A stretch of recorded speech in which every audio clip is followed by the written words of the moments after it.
Humans seek time in nature for many reasons: to find peace, to seek answers, to heal, to learn, to be humbled, or to be rejuvenated, to walk amongst the trees and for a moment in time feel at one with the earth in an age where there is so much disconnect. That exact feeling is coveted by so many of us. It's amazing what a simple walk in the woods can do for your soul. The curative power of nature isn't something that can be bought. There is no magic pill that provides what nature can. Instead, it must be experienced, and thus why so many of us trek out into the wild on our own forages in search of our own slice of magic. But not every person found in the forest is searching for the same. There are those who rig the system, who take advantage of the brilliant wonders of the natural world for their own dark desires. They travel the trails as we do, until, like a snake in the grass, they strike. Some turn to nature not for magic, but to search for victims. Welcome to National Park After Dark.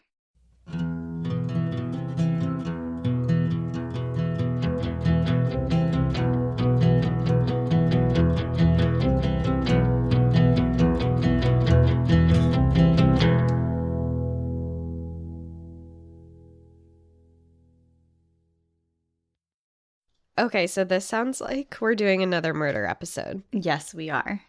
What do you mean another? When did we do another? Oh, Great Smoky Mountains. We just did a murder episode, and then you did one right before that. We're on a theme. Yeah, my mind was on the wolf episode, I guess. So yeah, that was a good one. Yeah, thank you everyone for your support for that one also, by the way. We got a really nice response from all walks of life and from every side and every viewpoint, and we're just really excited, especially me, because I was so nervous. I was really nervous. You touched a lot of heartstrings with that episode. It was a really, really good one, and it was really well done. Thank you. Well, this one's going to be also difficult, just in a completely different way. So okay. I guess before we get into that, we have a few things to touch upon. Number one, you may be like, "Okay, Danielle, we just heard from you. Why is this your week again? It's usually Cassie's week." Yes, we usually go back and forth, and we were planning on doing that, but Cassie is feeling super under the weather. You might be able to hear it in my voice. I'm actually physically okay. I don't have COVID. I feel like that's going to be the first thing on everyone's mind. I've been tested a million times. I do not have COVID. But my voice has suffered from an ongoing cold that I've had, and it is hard for me to talk in really long lengths without coughing up my lungs and sounding horrid. Yeah. So Danielle has been a trooper, and she has taken over this week's episode that was originally going to come out in 2 weeks, but now it's coming out today. So murder today. Murder it is. So that is why you're hearing me 2 weeks in a row. You'll hear Cassie 2 weeks in a row coming up.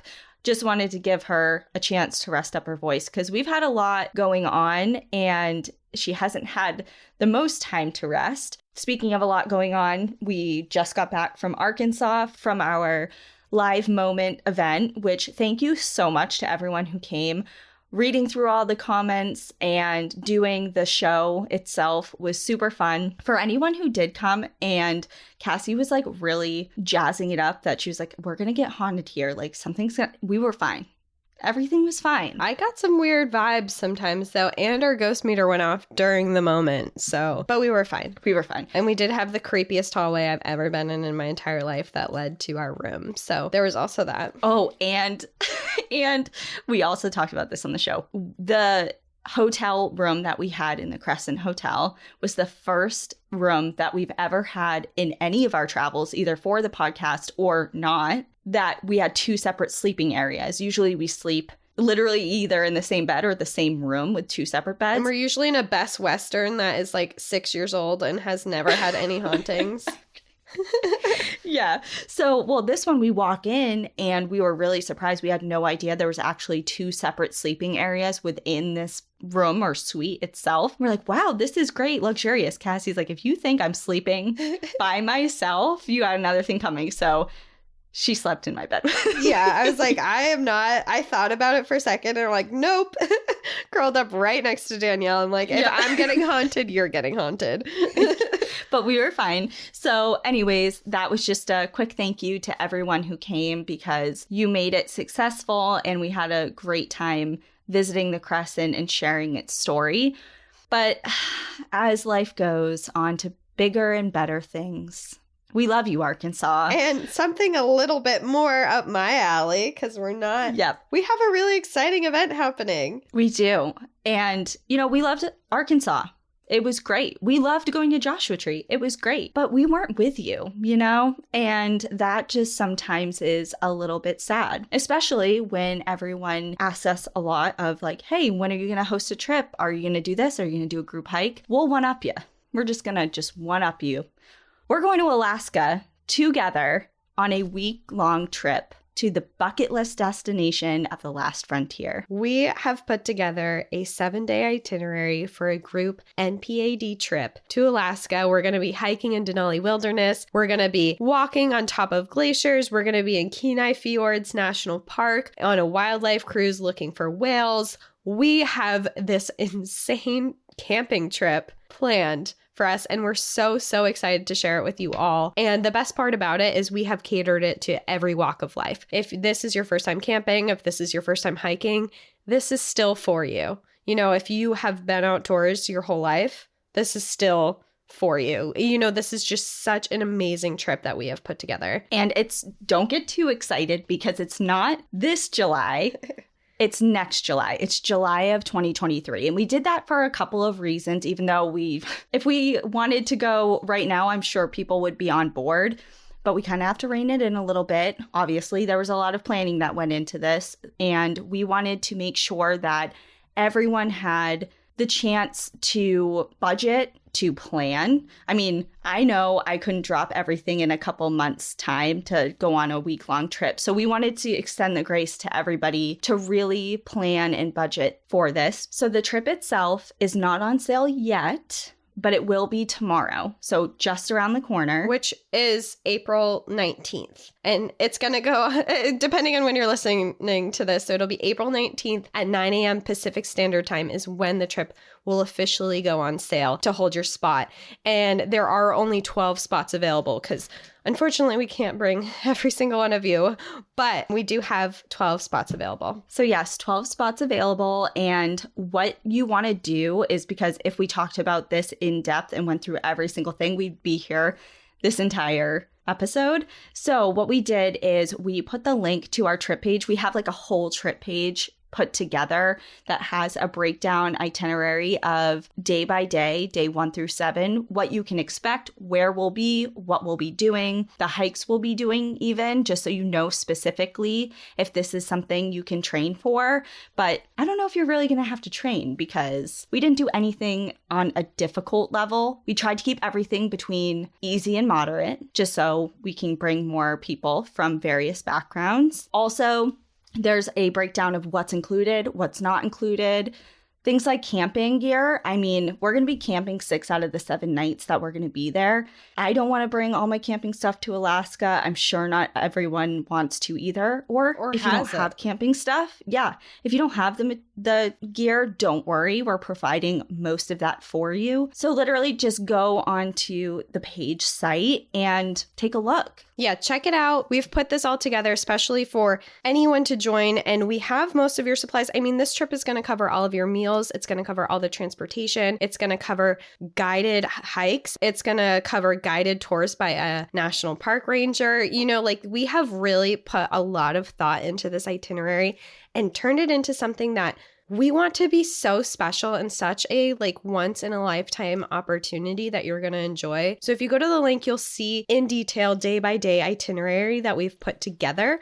And then we are also going to be going live on Instagram on Monday, April 18th at 4 p.m. Pacific Standard Time, which is 7 p.m. Eastern Standard Time, just to answer any of your questions. Because I know we're not answering all of your questions, I'm sure, just in the synopsis of how excited we are for this. But we want to answer all your questions. We want to get those details in for you before the trip goes live so you know what to expect and you can secure your spot. And the best part is you can secure your spot with a deposit, and then you have almost a year to pay for the trip. So we're trying to make this doable for as many people as possible because we're just so excited. I mean, part of why we started this podcast is because we want to inspire travel and exploration and to go outside and to be able to bring that to you guys and to do it with you. It's just the most special part of this entire trip. So we're just so excited and we can't wait. So check it out. It's in the description. The link's there. Yeah. So take a look at the website. Come to our live, which will be, if you're listening to this on Monday morning, the day it releases, it'll be this afternoon or evening, depending on where you are. Come with your questions. If you don't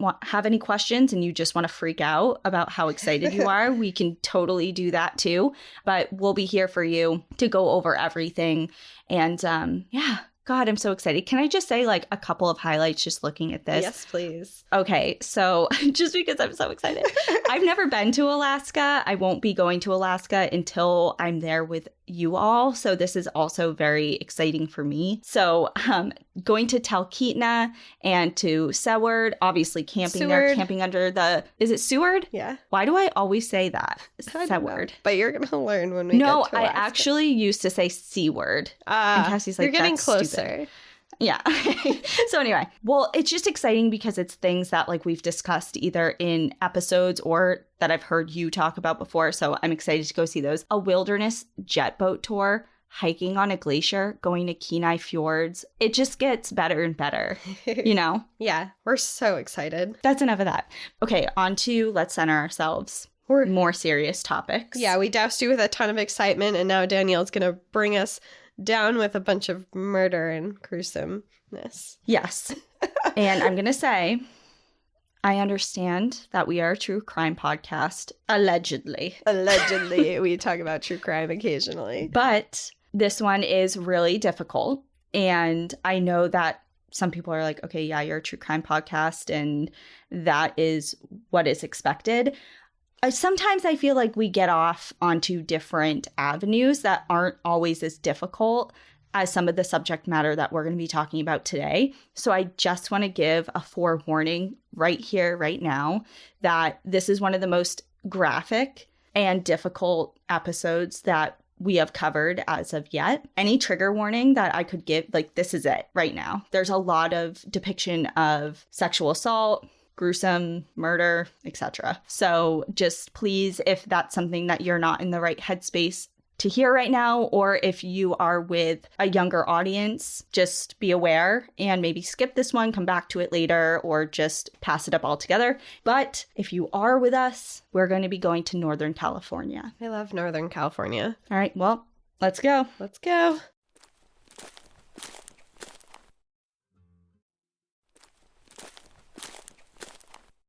So before we focus in on the Trailside Killer himself and his crimes, we are going to focus on the beautiful places where some of these dark occurrences took place. Okay. Because there's a lot of dark here, so let's focus on the light before we get in there. And I love Northern California, so I mean, it's beautiful. It is beautiful.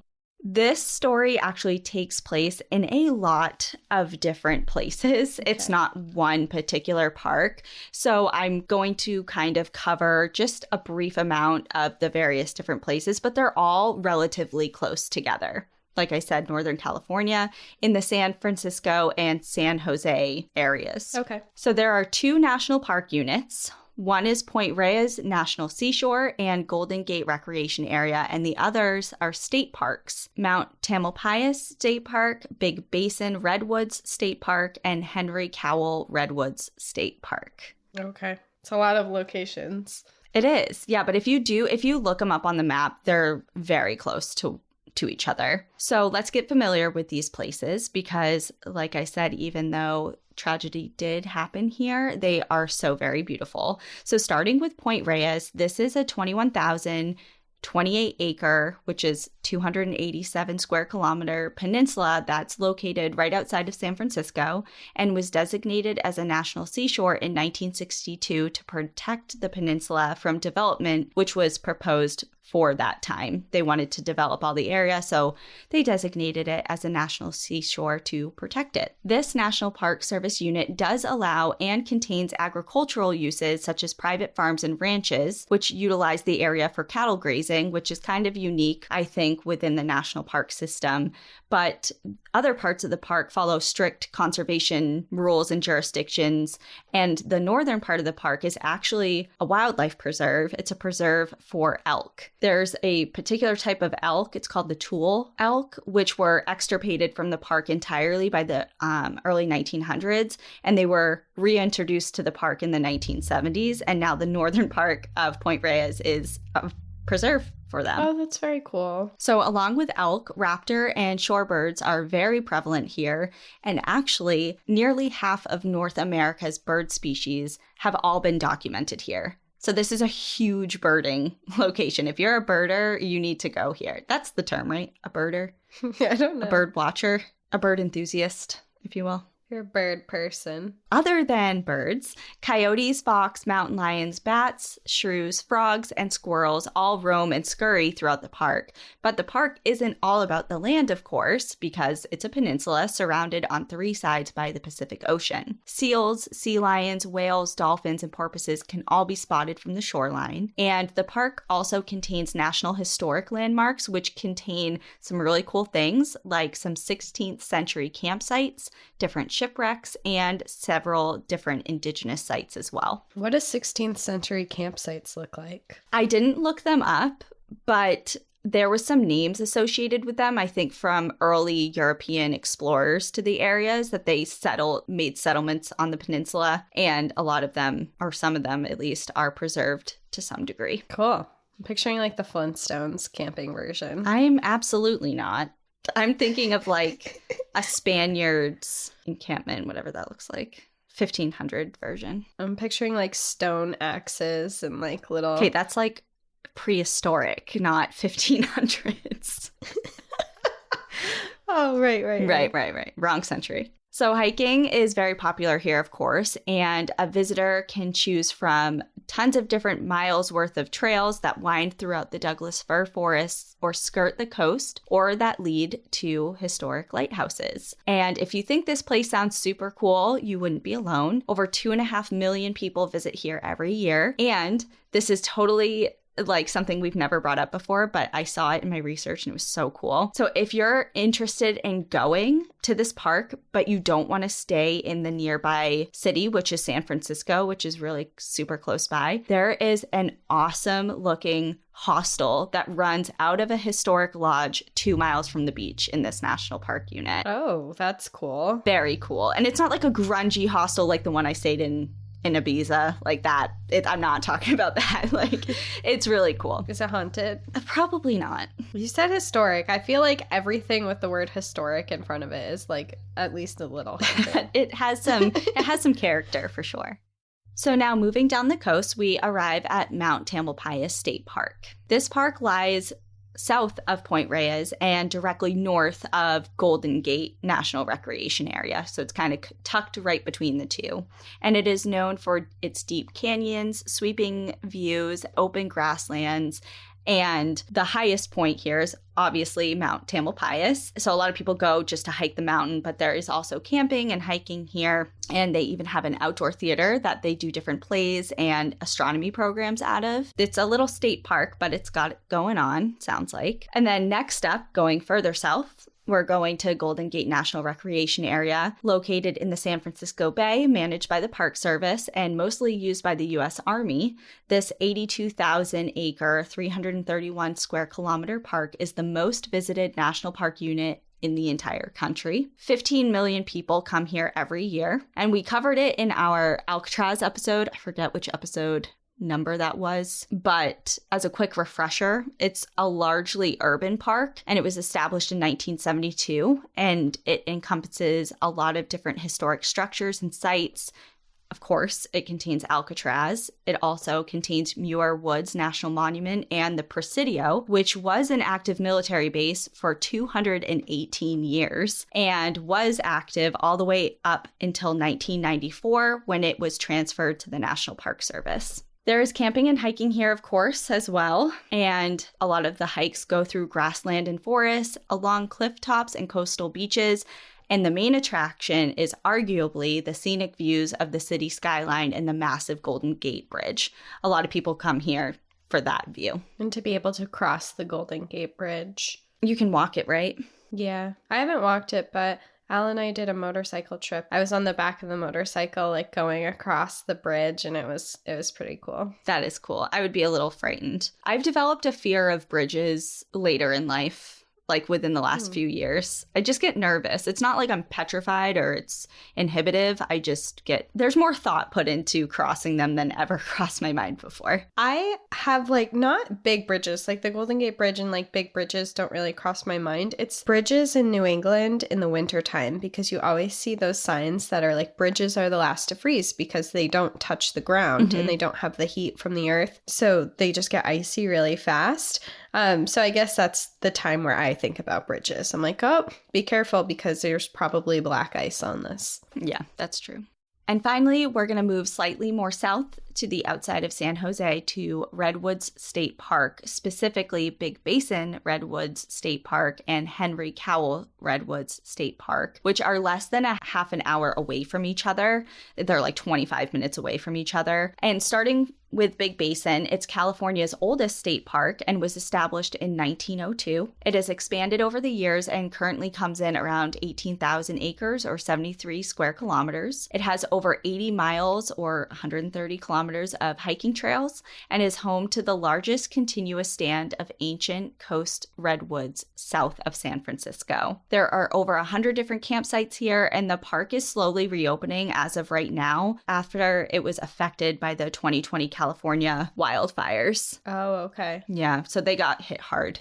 And then Henry Cowell was established in 1954, and it is most celebrated for the Redwood Grove, which is about a 40-acre grove of old-growth coast redwoods, some of which reach over 300 feet or 91 meters tall and are over 1,800 years old. So that's the big attraction there. I love redwoods. They're so cool. Hiking, camping, bird watching, and mountain biking are all popular activities here. So all in all, a really great place to be. And I can see why so many people are drawn to it, especially looking at pictures. It just has, I love parks that have like a little mixture of everything. It's kind of why I really love Acadia too, because you have the coast, the rugged coast, you have the forest, you have some grasslands. Like it's like a little grab bag of things. They're outdoor adventure paradises because it's like you can go surfing and then you can go hike a mountain, you can jump on a mountain bike. You know, like there's just so many things that you can do, and there's so many different outdoor activities and views, and it's just like it's fun. Yeah. I mean, like when we were in the Badlands, for example, beautiful, loved it. But it's just like a lot of rocks. You know, it's a lot of rocks. It's just like a rock, a different rock, a rock in a different formation, like the light hitting a rock in a cool way. See, you can't talk shit on the Badlands because I have to say for the Badlands, it's probably one of my top favorite parks I've ever been to. Really? Yeah, I agree with you. It feels like a lot of rocks. But it's so dramatic and like magical, and like the sunsets there were just like some of the prettiest, and it's just such a different world I felt like I was stepping into while we were there that it definitely jumped onto one of my favorite places. I agree. For national parks. I agree with what you said. But if I had to like be dropped in a national park somewhere and be there for the rest of my life, like I would get pretty bored, I think. I mean, I wouldn't want to be dropped there and told I have to survive here. I didn't say that. Okay, we're getting off track. I'm just delaying the inevitable. And the inevitable is talking about the Trailside Killer. And his name was David Joseph Carpenter. And he claimed the lives of at least 10 people in the places that we just discussed. Wow, that's a lot of people. Yeah, so he's a serial killer.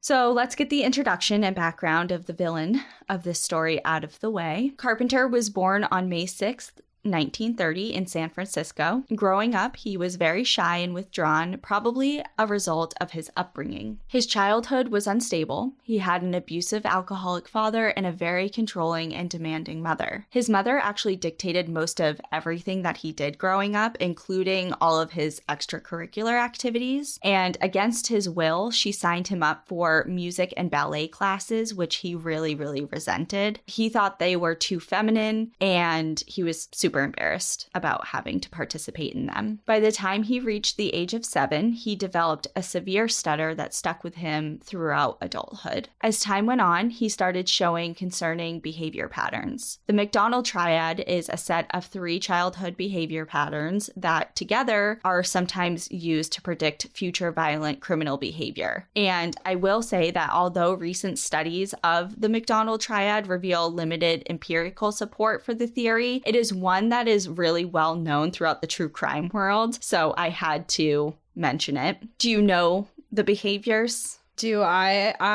Yes. Well, I think so. Okay, what do you think they are? Harming animals. Yep. Is one. Wetting the bed. Yep. And then very antisocial, like withdrawn, lack of emotion behavior. So that's not part of it. That's not the third one.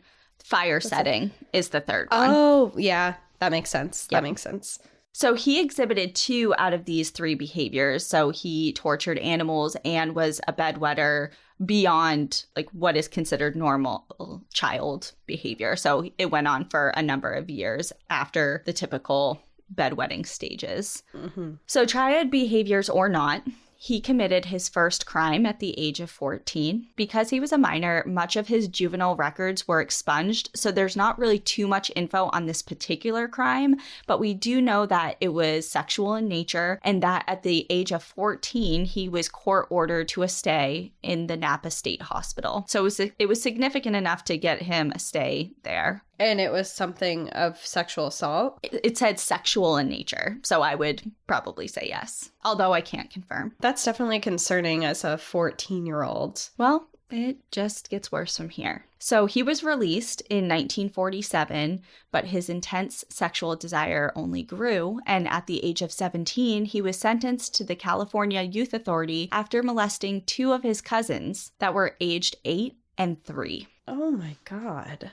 So at this time, he was diagnosed with antisocial personality disorder and then was released. And a pedophile. And he's 17. Which makes him almost, isn't 16? I guess in New Hampshire, 16 is the legal age of consent. Crimes against children, sexual crimes against children, always like, I don't care how old you are, throw you out. You're done. Yeah.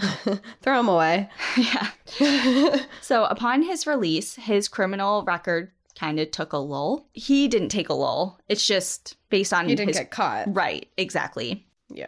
So who knows what he was doing between then, his release, and up to now. But at the age of 25, in the year 1955, he got married and had 3 children. To his neighbors and acquaintances, he seemed very mild-mannered and pretty average, just your average Joe. But to Ellen, his wife, she later described their marriage as challenging and imperfect, and she also made a note of his overactive sex drive. He would demand sex 3 times a night. Ow. Yeah, like that's just a little like, don't touch me. Aggressive. Yeah. Yeah, that's a lot to expect from your wife. Yeah, we'll leave it at that. It's a little much. It's a little much, yeah.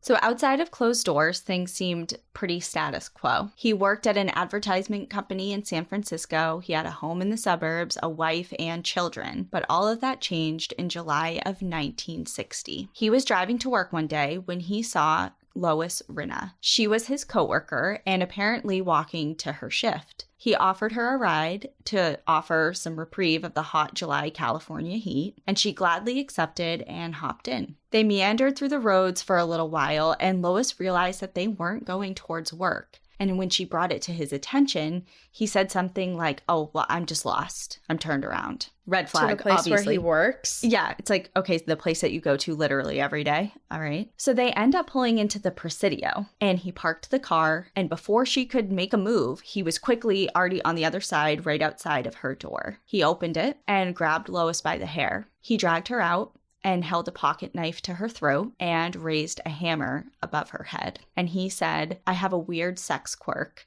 Do as I say, or I'll cut you. Luckily for Lois, the Presidio, which I pointed out earlier in the intro, was transferred to the National Park Service in the 90s. So this is 1960, and it's still an active military base. Like, of all the places, why the fuck would you go there? Armed men are around, like... Yeah. I mean, okay. I'm glad he ended up there. It's just... an odd choice. Yeah. So a military police officer, actually saw him speeding through the neighborhood that led to the Presidio, somewhere that not a lot of civilians are, and noticed his suspicious activity, so he began trailing the car from the beginning before they even parked. Lois's hands were bound with cord, and she was repeatedly stabbed with a pocket knife and bashed in the head with the claw end of the hammer. The officer that was trailing them was quick to arrive and shouted orders to stop as he came down the hill towards the scene of the attack. Not only did Carpenter have a knife and a hammer, he also had a gun. He fired a small pistol at the officer,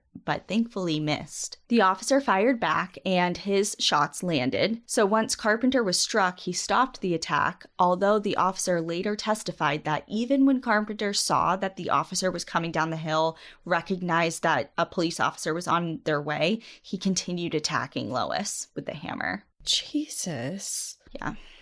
Did she live?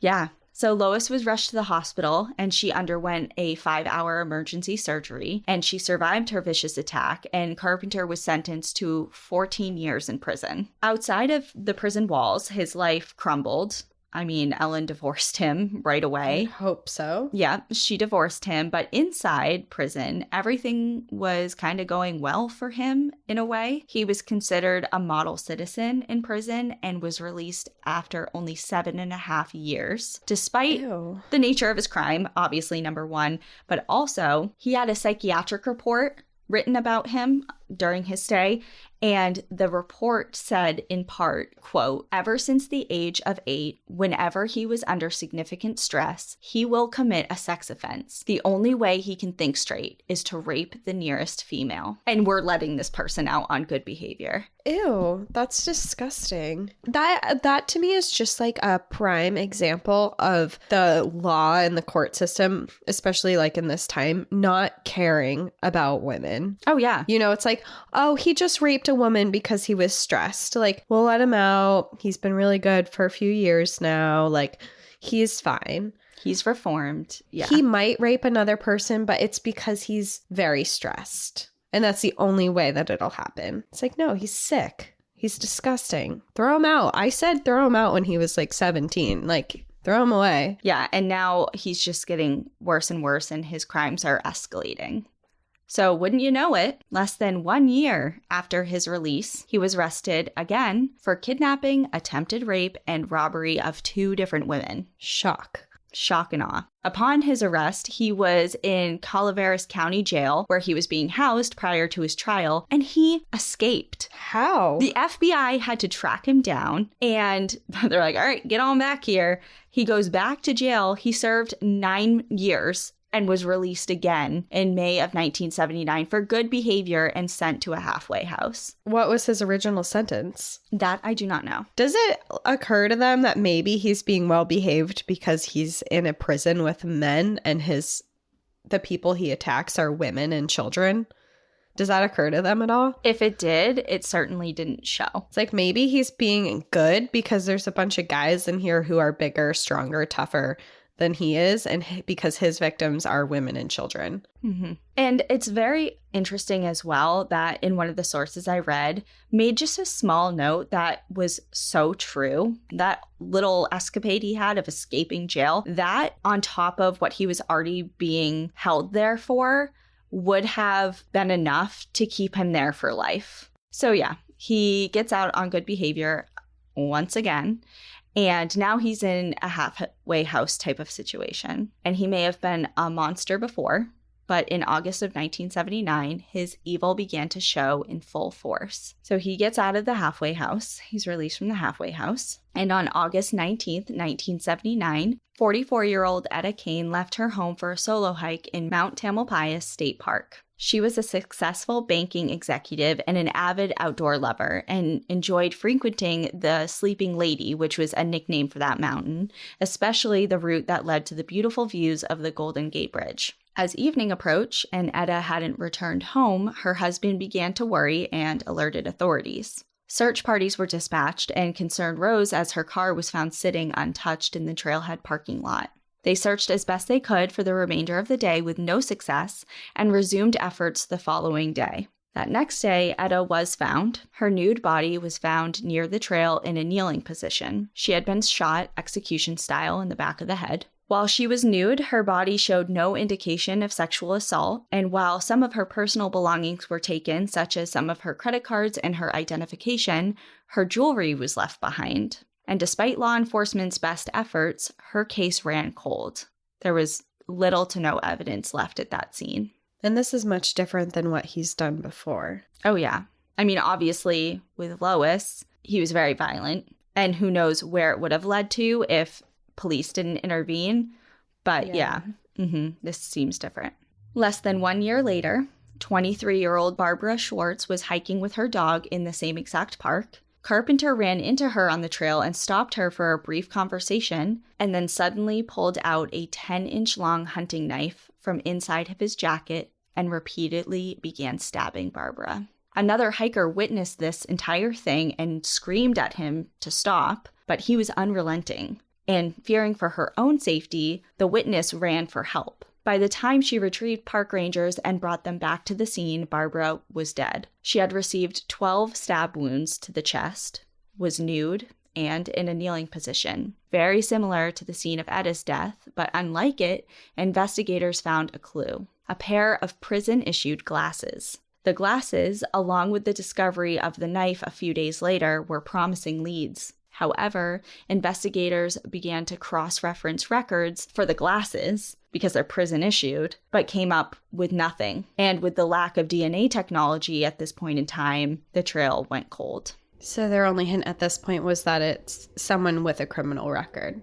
They are assuming, yes, because of the prison-issued glasses, Imagine coming across that scene. You're out in the middle of nowhere on a trail somewhere, and you're coming across someone being attacked, and there's literally nothing you can do but run to get help. Yeah. And imagine, I mean, the witness said that she saw them like come to each other in the trail like you're just passing a person like you do 100 times, you know, when you're on the trail, and they saw a brief interaction. So whatever he said to her is unclear, but probably just getting her attention, making small talk, and then just surprise attacked her in such a vicious beautiful day. way.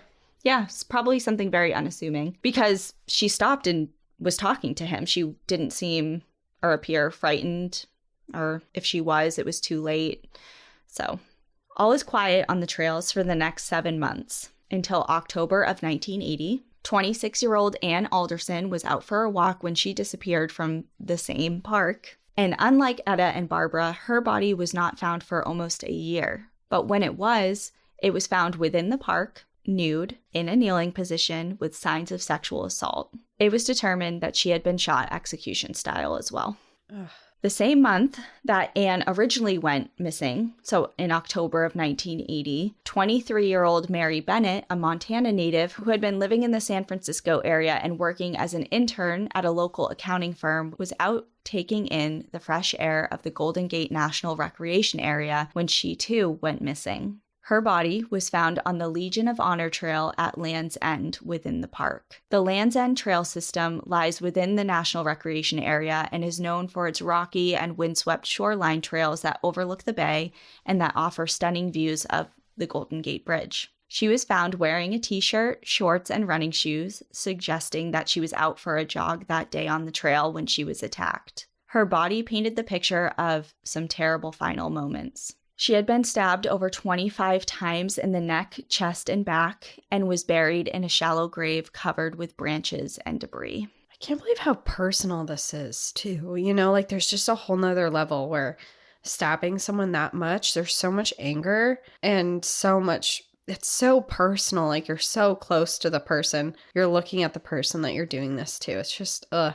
Yeah. As someone who really enjoys solo hiking and is a huge advocate for women to go out and solo hike, this makes me want to throw up. Yeah, Like, I know. This is just, The word that comes to mind for me is rage, or pent up rage. From him. From him. Yeah. Yeah. There's clearly some anger. There's something going on. This is way too personal. It's not like he is just shooting women from afar and then taking off. Like he's putting in a lot of time, effort, and energy and anger into killing these women. Mm-hmm. Now we're on to the next month, November of 1980. The fear that was mounting in the forests surrounding the city of San Francisco was about to turn into full-blown terror. Shauna May was 25 years old when she decided to hike the Sky Trail in Point Reyes National Seashore. She had plans to meet up with friends on the trail, and when she failed to show up for their meeting, they reported her missing. On high alert due to the other disappearances and murders within the same area, police, rangers, and volunteers were all very quick to respond. Searches were dispatched, and for 2 days, the park was combed. What they found was an unexpected horror. They did find Shauna. Her body was discovered in a shallow grave and showed signs of a brutal rape, ligature marks around her wrists, and she was shot in the head, execution style. And as horrific as that was, it got worse because she was not alone. Next to her lay the body of Diane O'Connell. Diane was 22 at the time of her death and had been reported missing nearly a month earlier. Again, I don't know if I say warning for everything throughout this episode, I would be giving warnings throughout the entire thing. And it's probably a little late now, but this one, it's just really bad. So skip forward if you don't want to hear these details. She had bloodied underwear stuffed into her mouth, ligature marks around her neck indicating that she was strangled before her death. Her body showed signs of another brutal rape, and she was shot in the head. Diane had been in a group of hikers when she disappeared. She was the second in line out of 3 people, and they were separated due to the different rates of speed that they were hiking. So they were kind of separated, but they were in a group together, and she disappeared from their group. Wow, that is ballsy right there. Like there's literally other people around within minutes. Yes, yes. And of course, I'm sure he was watching them. It's not like he was oblivious to the fact that there weren't other people around. So this other person that was found in the grave site, they were taken at 2 totally separate times. They weren't friends. They didn't know each other. They did not know each other in life at all. Oh my God. No connection in life. The only connection they had is the way in which they died, who killed them, and where they were found. It just makes you wonder if he had brought her to the grave site before that happened and she saw this other girl. Yeah. Well, that's definitely a theory. Or he was around. You know how sometimes killers will go back to either the scene of the crime or wherever they have disposed of remains. Like if he was lingering around there and she happened to stumble upon him. I mean, who knows? There's so many things that could have happened. Right. So yes, okay, that is horrific. But it somehow gets even worse. Stop. When they found Shauna and Diane O'Connell together. That discovery of Diane wasn't the only other body that they would find. Just down the same exact trail, 2 more bodies were found. Several weeks earlier, 19-year-old Richard Stowers and 18-year-old Cynthia Moreland went to Point Reyes for a hike. Richard was stationed with the U.S. Coast Guard and Cynthia was a recent high school graduate, and they were planning on getting married. Their bodies were discovered face down under a patch of brush. They too were shot execution style. Imagine going to look for one person and you find 3 more. It's just so crazy to me that so many deaths are happening. A lot. Yep. And these crime scenes, these 2 crime scenes, provided something to investigators, though, that weren't at the others. So we have a clue. So we have a clue. So the bullets used in these 4 murders led investigators to their first piece of traceable evidence because it was the same type of bullet that was used in the murder of Etta Kane. So now there's a link happening. When word of these horrific discoveries hit the news and made their way through the media circuit, virtually all the trails in this area were pretty much deserted. Visitation numbers were slashed in half. People were petrified of being outdoors, and some were even too afraid to leave their homes for prolonged periods of time. That's so sad. Yeah, he's ruining like he's taking away, some people go to nature and the outdoors for solitude or just like it's their refuge. And now that's taken away from you because someone is terrorizing women and men. Richard Stowers, it could be anyone. And like, I want to say, like, if this is going on, you don't let something like this deter you. All women deserve to be outside and to do what you want and to be fear-free. But if I was in a situation where the same park or surrounding parks were coming up with so many people that were women, especially like if I met the criteria of the women that were going missing and the women that were being found, I would steer clear of these parks too. Like, there's no way. 1,000%. And like you said, you deserve that, but that's not always reality. What you deserve isn't always given. Yeah. And I 100% agree. I would never, ever, ever. I wouldn't even go with Ian. I wouldn't even go with you. I would not go, period. So he's so scary because I just think of, I always carry bear spray on me, but he's so fast, it seems like, in his attacks, where it's like, you don't even have time to grab it. Like, he's already attacking you before you even know what's going on. Yeah. And that's such a scary feeling of it. And clearly there's not safety in numbers either, because he's going after people who are either with someone or a part of a group. I mean, this guy is off the rails here. He just like doesn't care. And he's taking big risks going after people who are in groups. And he just seems like he's very confident in what he's doing because he's done it so much. And he's really just going for whoever he feels like.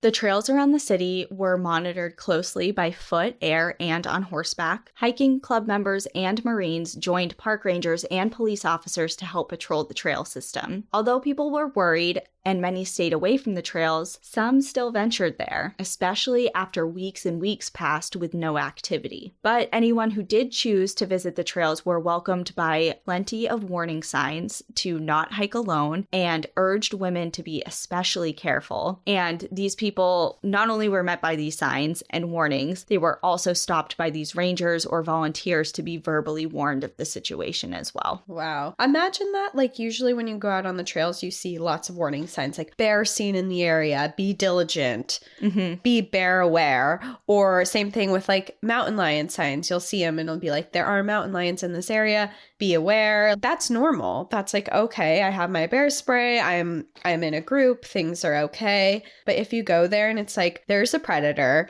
he's murdering women, he's stabbing women, he's shooting women, we don't know who he is, we don't know where he is, we have yet to catch him in the act, so good luck on the trail. Yeah, like if you really want to be here, you need to know what's going on. Yeah, it's like you might be murdered. There's just such a different tune to that than you might be mauled by a bear. It's like, okay, that's very scary, especially after learning the night of the grizzlies, but there's things that you can do to help prevent it. And bears are a natural part of the environment. They're not out to torture and sexually assault you. That's so different. Exactly. So the attack stopped for the moment being. Carpenter had likely shied away due to the intense publicity of his crimes following the discovery of the bodies in Point Reyes. So he laid low and he moved back into his parents' home, into the basement of his parents' house. He got a new stable job, but as time went on, his low profile didn't last, and neither did the lack of visitation to the parks. It's always the creepy men living in their mom's basements. Well, I thought that was also very interesting because it's just kind of like, like, yeah, he moved back with his parents. But in the beginning, I mentioned that he had a really, really strained relationship with his parents. I mean, his father was an alcoholic. He abused him. His mother, he had a very strained relationship with his mother. He resented her. Like, this wasn't a first choice type of situation. Yeah. And it was probably fueling a lot of rage. Anger. Oof. That's a good point. So the trails started to see heavier foot traffic because there's a lull, and people can't stay away forever. And two of those people who decided to go back outside were 20-year-old Ellen Hansen and 21-year-old Stephen Hartle. They were on their spring break in March of 1981 when they decided on a camping trip to Henry Cowell Redwood State Park. They had spent the night camping, their first night they camped out there, and then the next day, which was March 29th, they decided to hike to the nearby observation tower. On their hike up to the tower, the couple actually passed Carpenter, but they didn't think anything of him, just another person passing on the trails. On their way back down, Carpenter emerged from the tree line and said, "I see we meet again." And he pulled out a gun. He told the couple his plans. He was to rape Ellen, and if Stephen intervened, he would shoot him. He began forcing them off the trail when Stephen protested. He was begging him to let them go, to not do anything to his girlfriend, essentially just trying to get him to even pause for a second. But he was unrelenting. He didn't care and he didn't cave. So finally, Ellen stepped forward and she said, "Stephen, it's over. He's going to shoot us anyway. Don't listen to him." And he did. He shot her point blank twice in the face. Wait, what about Stephen? So Stephen, obviously just witnessing his girlfriend's murder, tried to escape, but he was shot as well. He was shot twice. And in this whole kind of like hubbub, Carpenter fled as well. But this was his sloppiest crime as of yet because the trails were busy and people noticed Carpenter. He was leaving the park very hastily and people took note of his odd behavior and his appearance because he was like in a rush and being erratic. Did anyone hear the gunshots either? I'm not sure, but I could imagine that, he shot 4 times. So did Stephen die? Sorry. You'll see. I'm just curious of how we know about their interaction, I guess. Right. So many witnesses later stepped forward to describe what they saw, but interestingly, one witness gathered more info than any other, and she happened to be a 10-year-old girl. And she was watching him as he was scrambling for his keys and being erratic, trying to get into his car and peeling away. And his car was parked just outside of the campground that she was at. And she had actually taken a piece of cardboard and started sketching what she saw. So him, the car, the scene, everything. Wow. So Stephen was gripping the bullet wound around his neck and started to stumble for help. He was taken to the hospital and survived his attack. Although he was unable to speak directly after his surgery, he gave a lot of testimony, nonverbal testimony, to convey what had happened to his girlfriend and to give a description of her murderer. Between Stephen's description and the other 2 witnesses, the 10-year-old girl and the other witnesses that day, a sketch was created and was released to the public. A slender man with a shaved face, a balding head covered with a baseball cap, and dark eyes rimmed with glasses. The sketch was flashed on news stations around San Francisco, San Jose, and beyond. It was printed and hung up throughout the city and posted at trailheads as well. And tips began pouring in, but one was of particular interest to law enforcement. It came from a local woman who stated that she recognized this man and even knew his name. She had met him 26 years earlier on a cruise. What? Okay. She remembered him so vividly because of their awkward interaction on the cruise. She had a really weird encounter with him when she was on the ship, and he was making advances towards her and her 14-year-old daughter that combined with that stutter, that really severe stutter, and the awkward interaction and weird hitting on them, like it just really left a lasting mark on her. So that encounter freaked her out so bad that she recognized him from the sketch and even knew his name from 26 years before. And this wasn't the first time that she alerted police to him. When the Zodiac Killer had his composite sketch released to the public, she called in and named David Carpenter. She was like, this guy is so fucking weird. Like, it's got to be him. But he was ruled out because he was serving time in prison at the time of the Zodiac. Yeah. Okay. But she was like, you know what? Like, this is creepy. This man is certainly capable of it too. And that gives me chills. Oh, I hate this so much. Yep. So David Carpenter, they have a name to work with now. It's not confirmed, but it's something. So law enforcement began making their way through a list of people named David Carpenter in the area, which was more than you would think. And as they did, Carpenter, the real Carpenter, was getting really nervous. He had seen his own sketch in the paper and on the news, so he tried his best to kind of camouflage himself and change his appearance. The best he could, of course. He grew out facial hair and he stopped wearing his glasses. So not much he could do about the bald head situation. Maybe he was wearing more hats. But like I said, he was worried, but he was also holding out hope that how he appeared to society would be his saving grace in the end. Because although he had prior run-ins with the law over the recent years, at least on record, again, in the eyes of the record, he had cleaned up his act. Of course he hadn't. He's been being an absolute fucking monster. Well, also, it's not like he robbed a liquor store and then cleaned up his act. He was sexually assaulting women and children. Yeah. I don't know. It's not like, oh, he cleaned up his act, he's good now. It's like, no, you're a predator. Once you're a predator like that, you're always a predator. And he's getting worse and worse. I mean, you can't get worse than this. You literally can't get worse than this. No. But to him, in his eyes, he had a stable home and work life, and he had been meeting all of the conditions of his parole by doing everything possible to stay in compliance with his parole supervision, which meant a couple things, but some of them included he had to stay in the Northern California area. But interestingly, the conditions of this parole had no requirements for seeking any psychiatric treatment. That's probably because psychiatric treatment was kind of a joke back then. Joke or not, though, he had psychiatric reports about how dangerous he is. Like, it's just, what in the world? Again, they're like, he's reformed. He only rapes women when he's stressed, and he's not stressed anymore. He has a stable life. God, it's just so sickening. In the eyes of the parole board, he's on the up and up. You know, he's living back with his parents, he has a stable job, and he's meeting the conditions of his parole. So his job at a local warehouse was not his top choice for a job, but the conditions of his parole made certain that he was not permitted to work anywhere where women were also employed. So they don't trust him that much. No. So the warehouse he worked in was devoid of women. It was all men. But the print shop, owned by the same exact company that was located right next door to the warehouse, did have women employees.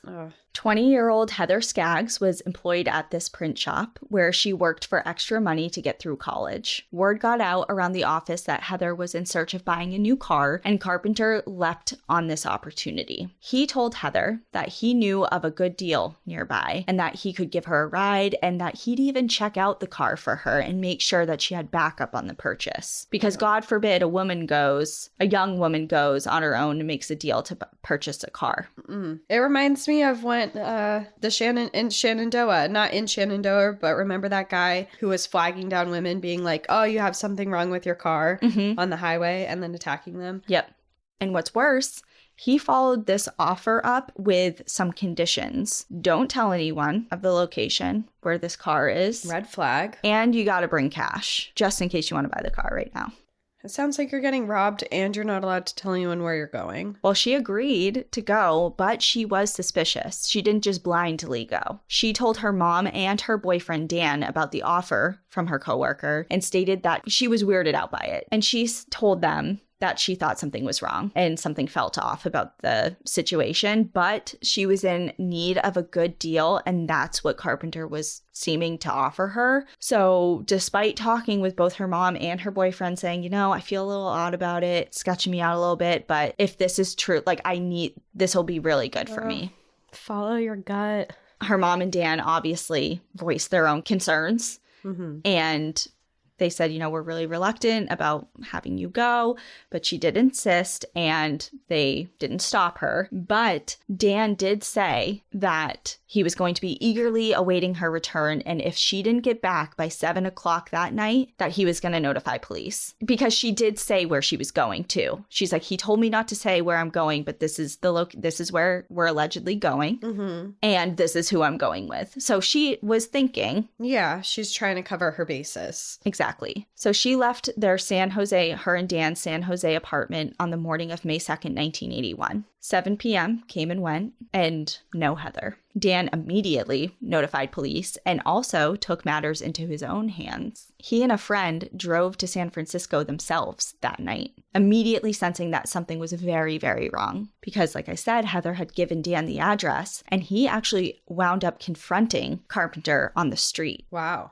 In a 30-minute conversation on the sidewalk, Dan pressed Carpenter for details, stating that he knew of their plans and he demanded to know where his girlfriend was. Carpenter conceded that, yes, I did have plans with her, but I ended up oversleeping and I never met up with her. Like, we never got together today. And then he just so classically had his car fixed and just conveniently had no means of transportation earlier that day. He's like, not only did I oversleep, I had to bring my car to the shop, so I didn't even have transportation to get anywhere until later. Was this true, or was he just Absolutely making stuff not. up? He was making shit up. So Carpenter and Dan kind of go their separate ways, but Dan was obviously very suspicious of this guy. So he hung around the area with his friend, and Carpenter left and was gone for an hour or two and came back. The whole time Dan was kind of staking out the situation. And later on, Carpenter testified that during that time that he was gone, he had been at the ballet. But obviously that's not true. The ballet? He said, remember, he was a trained dancer. Yeah, but he hated the ballet. Exactly. So while Dan and his friend were doing their own little mini investigating and stakeout, police jumped into action. They swooped in, especially after hearing David Carpenter's name. And it's like, oh my God, that's the guy. A lengthy history. Not only that, this is the guy we've been looking through David Carpenter's for all of these murders. Oh, right. Like, holy shit. And now there's a missing young woman. Like, this is crazy. So they swoop in. Obviously, they had been going down the list of potential suspects. So they pinpointed Heather's last known location by speaking to a convenience store clerk who had seen her the morning of May 2nd, looking like she was waiting for someone to pick her up. So that's the last time after Dan saw her leave the apartment that she has been seen. Authorities soon arrived to Carpenter's house and immediately took note of the car sitting in the driveway because it matched the description given by that 10-year-old girl who had witnessed him climbing into it and speeding off from that campsite. So we have the car, we have a name that matches, and it's only going to get worse. Because as soon as Carpenter opens the door, officers noticed right away the striking resemblance to his sketch. So here they have this man who matched a credible tip, whose car matched the eyewitness account and resembled the composite sketch of the Trailside Killer. They're like, this is the guy. Yeah. Their hairs on the back of their neck probably were standing up. Yeah. So they brought him into the station and questioned him for hours. At times, he was silent. At other times, his stutter was so profound that investigators couldn't even understand what he was saying. After several hours of elusive storytelling and rigorous interrogation, he wound up giving roughly the same story he did to Dan. He had overslept, never met up with Heather that day, and he had his car fixed and then went to the ballet. That was his story, essentially in a nutshell, for that day. Does he have proof for any of that? No. But again, here we are. What year are we in? 1980? There's no credit card. Like, you're not using your credit card to, where's the paper trail? I think it's few and far between. So that's why you would come up with a story like that. Yeah, it's like, oh yeah, I was here and I went by myself, so no one's going to say, So when the questioning was concluded, authorities let him go with plans on surveying all of his movements throughout the following days in hopes that he would lead them to further incriminating evidence. They didn't just let him go like, oh, well, he said he was at the ballet. They knew this guy. They had high suspicions and they're like, we need to really get him. Yep. They pursued him. They put officers on his tail for close to the next week, but nothing happened. Oh my gosh. And I do have to say something so creepy. So as he was leaving the station, he said to investigators, I hope to God no one finds her body and discover that she's been raped. Like, why would you say that? Why in the world would you say that? Ew. So creepy. Everything about him. Yeah. So law enforcement trailing him, nothing is really coming up. Whether or not he knew that he was being followed or just truly wasn't doing anything incriminating, I don't know. But nothing came of that time that they were watching him. And while they were trailing him, they started mounting more and more evidence against him in other ways. They didn't need him to lead them anywhere to pin anything down on him. They finally had enough in other ways that they finally arrested him because they didn't want him out on the streets anymore. Yeah. He was taken quietly. He didn't put up a fuss when he was arrested.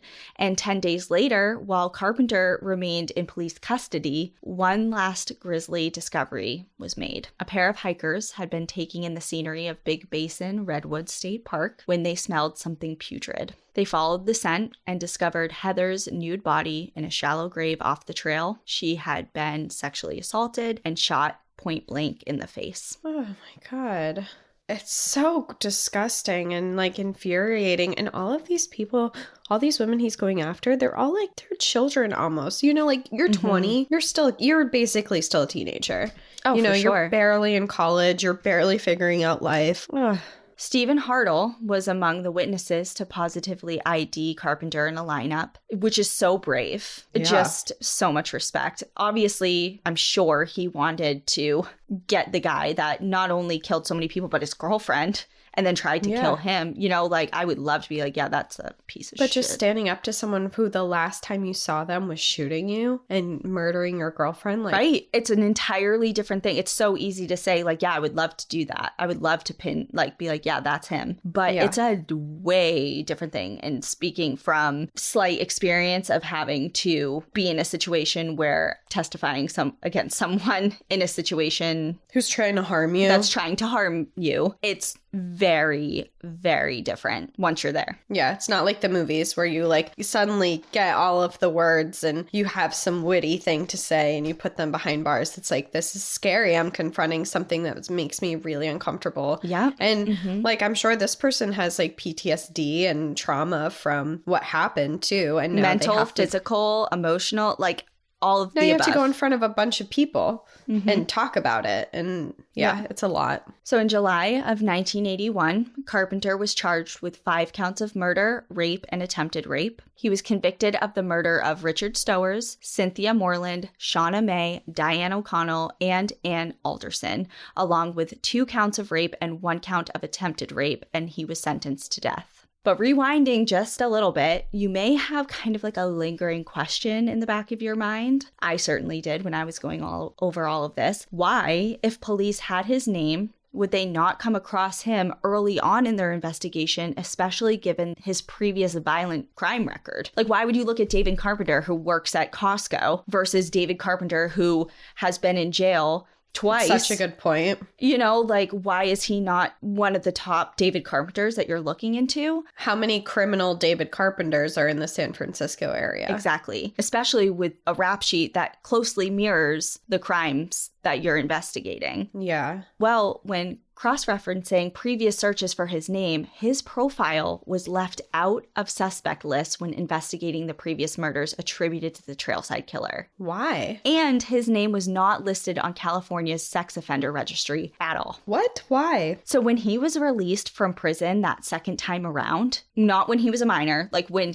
the second time around. Yeah. And he got let out, he was sent to the halfway house. He was turned over to federal custody. So for some reason, he wasn't put onto these lists. He slipped through the cracks somehow. There was like a lapse of something going on. Wires got crossed. He literally slipped through the cracks. There needs to be a higher priority on people like that. Which I'm sure his case and or cases like this have influenced a change in that. I'm sure it is wildly different. I'd hope so. Now than it was then in the 80s, especially given this. I mean, if anything's going to influence policy change or change of the system, it's this, you know? You would hope so, yeah. Following that first conviction, he was tried again and convicted of the murders of Ellen Hansen and Heather Skaggs. And that same jury also found him guilty of the attempted murder of Stephen Hartle and the attempted rape of Ellen and the rape of Heather. Like, all of these things are just piling on. He's just like getting hit on every single one, thank God. And although he was never convicted, he remains the primary suspect for the murders of Etta Kane and Barbara Schwartz. Additionally, he remains a primary suspect in the murders of 2 other women that we did not discuss at all.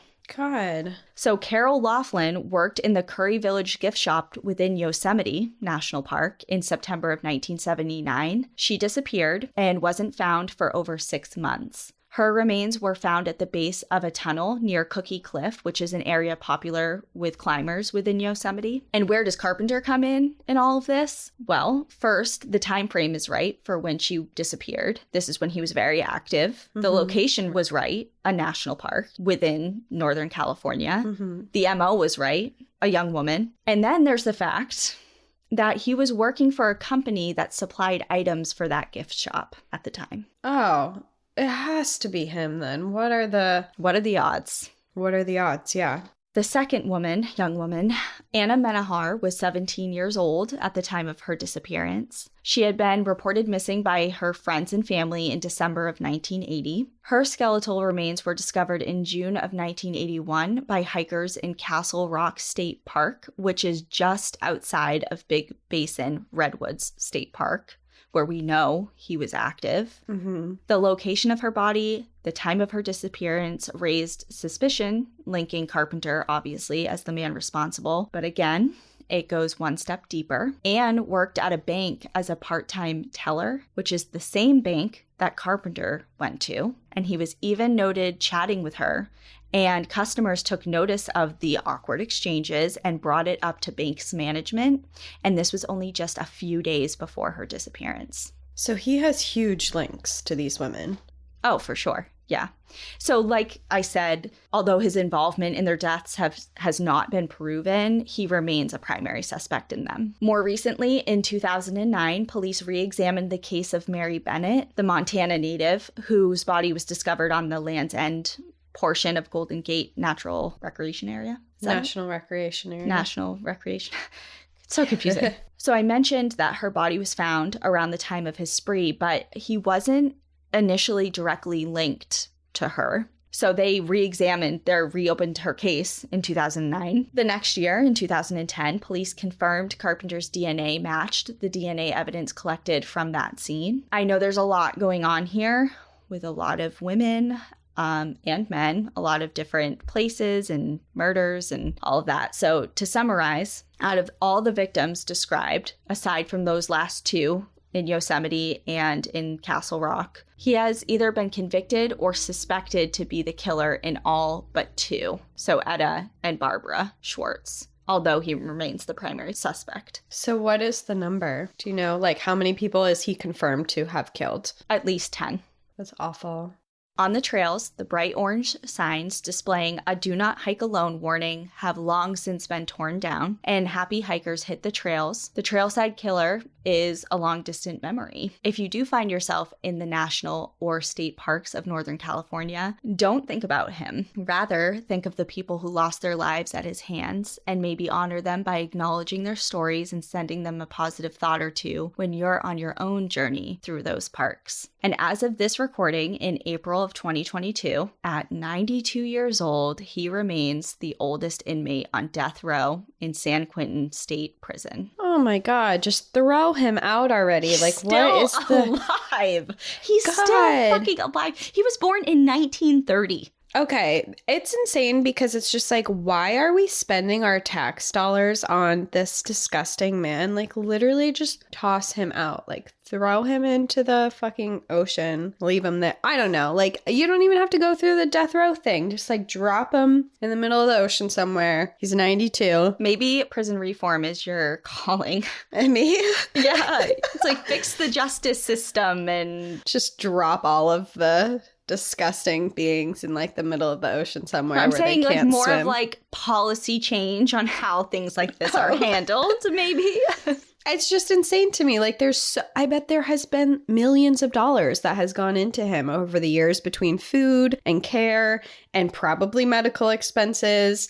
And this man is still alive how many years after he murdered so many innocent people? I don't believe in like wishing bad things on other people. And I think there's certainly a karma in that. But there's some people that don't deserve to be here with everybody else. And I think he's one of those people. And wherever he is, I hope he's having a really bad day every day forever. I hope that if he's living this long, it's because he's living a really horrendous life and he's dealing with it every day. I just can't believe he's still alive. Yeah. Like, it seems so unfair, like the whole thing of like the good die young. It's true. Some of the best people and the purest souls die so young, and some of the most ugly, dark people live fucking forever. It's like they won't die. It's just they keep going. They're living off of rage. Oh, God. So I feel like there's some chihuahuas that are like that. They just survive off of rage for... I can't believe there are some chihuahuas that I'm like, how are you still on this earth? Like, you are so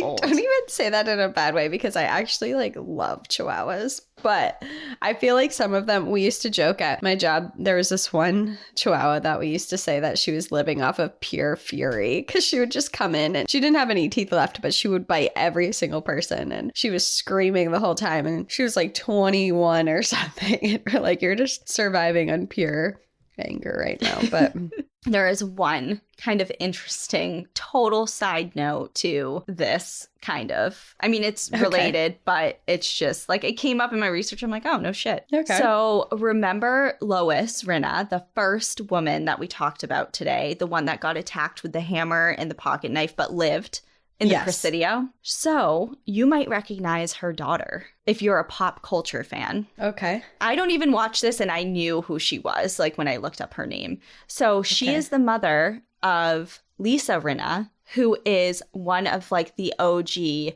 Real Housewives of Beverly Hills. You lost me. I've seen her like all over E! She's just like one of those people that I'm like, how the hell do I know who I've never watched the Real Housewives of Beverly Hills, but she's like I've in never other watched things. It. If you look up her name and you're like of our generation, you'll probably recognize her. And I'm like, oh wow. Like, oh my God, I do know who she is. I did know that she's on there, but she's an actor too. Yeah, so that's her mom that survived David Carpenter. To end this off, I did not read this book, but there is a book all about the Trailside Killer, and it's called The Sleeping Lady, The Trailside Murders Above the Golden Gate Bridge, and it is by Robert Graysmith, and it goes into significant detail about not only David Carpenter's life, his backstory, but also tons of details about these crimes. If you are interested in learning more or what have you, want to do your dissertation on him or some psychological study, you can certainly look into that.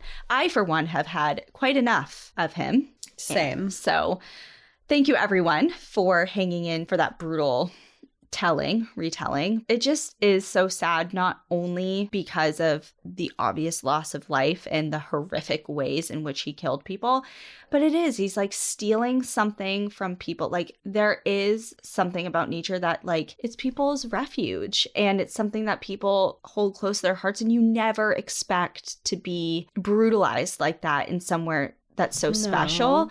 And I just felt like he robbed people of not only the people he directly affected by taking their lives, he robbed so many people of their joy of being outside for a while. Yeah. He just instilled so much fear, and I think that that's another extension of his evil. The harm he caused, yeah. Exactly. And I would say, like, any women listening to this, like, don't let stories like this deter you from the outdoors. I feel like this is I won't say it's isolated because, of course, there are many other circumstances, but this was an extreme case. So if you need a little, like a yin and yang, like a balance to this, definitely go listen to Andrea Langford's People of the Parks episode because she'll hype you right back up. Yeah, she'll bring you right back to solo hiking women. Yep. Get out there. You're strong, badass, and beautiful. And guys like this are scum. And just be careful. Just be careful. Be aware. Know that things like this have happened, but don't let it ruin your life. Yeah. And I'm like hyping that was a little pep talk to myself because I am one of those people that would let it psychologically ruin me. So let's get out of here. Okay. Let's get out of here. All right. Well, we'll see you guys on Monday. In the meantime, enjoy the view. But watch your back. See you later. Bye.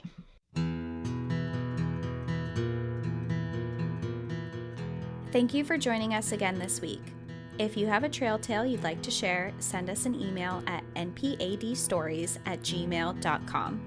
Follow us on Instagram and Facebook at National Park After Dark and on Twitter at NPAD Podcast.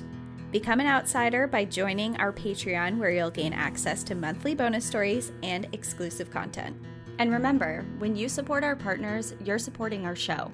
To access our special discount codes along with source information from today's episode, check out the show notes.